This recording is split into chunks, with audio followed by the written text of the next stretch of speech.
রাজ চক্রবর্তীর একটি সাক্ষাৎকার খুব ভাইরাল হচ্ছে, যেখানে উনি বলছেন যে কেউ যদি কোনো মহিলাকে কটূক্তি করে সেক্ষেত্রে উনি তার জিভ তুলে নেবেন, তার চোখ উপড়ে ফেলবেন। খুব ভালো কথা, শুনে খুব ভালো লাগলো।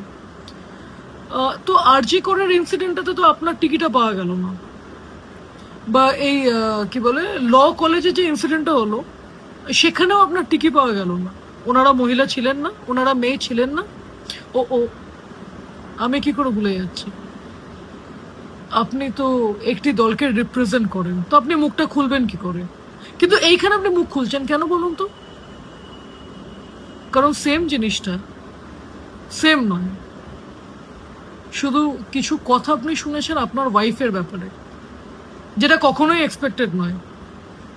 কিছু আপনি কথা শুনেছেন আপনাদের বাচ্চাদেরকে নিয়ে, যেটা কখনোই এক্সপেক্টেড নয়। অতটাও আমরা ইনসেন্সিবল নই। তো এই ডিপ্লোমেসিটা কেন, বা এই এই হিপোক্রেসিটা কেন? আরজি করের যে মেয়েটিকে, যে ডাক্তারটিকে নিজের জীবনটা দিতে হলো, বা ল কলেজে যে মেয়েটির সাথে সেটা করা হলো, আপনাকে তো একবার মুখ খুলতে দেখলাম না।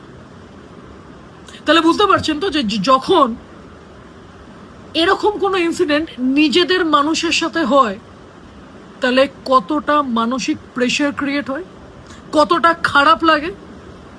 আজকে যদি আরজি করে যে মেয়েটিকে প্রাণ হারাতে হলো, ধর্ষণের শিকার হয়, তার বাবা মা যদি রাস্তায় নামে, তার বাবা মা দৌড়ে দৌড়ে ঘুরে বেড়াচ্ছে, কারণ তারা পাওয়ারফুল নয়, তাদেরকে ঘুরে বেড়াতে হচ্ছে জাস্টিসের জন্য, তখন আপনি চুপ,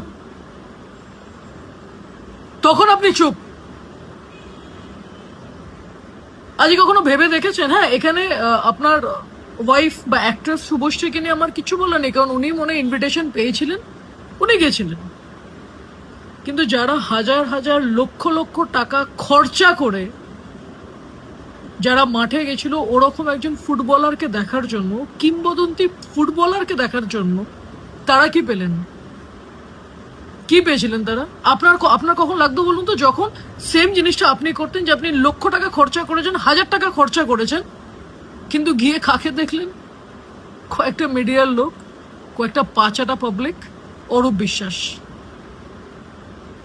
যাদের কে হয়তো পাশের যদি ঝাড়গ্রামেও যায় কেউ পুষবে কিনা সন্দেহ। খারাপ লাগাটা খুব স্বাভাবিক। আর আবারও বলছি, এটা কখনোই এক্সপেক্টেড নয় যে আমরা আমাদের গ্রাজ, আমরা আমাদের রাগ কোনো মহিলাকে কটূক্তি করে আমরা মেটাই।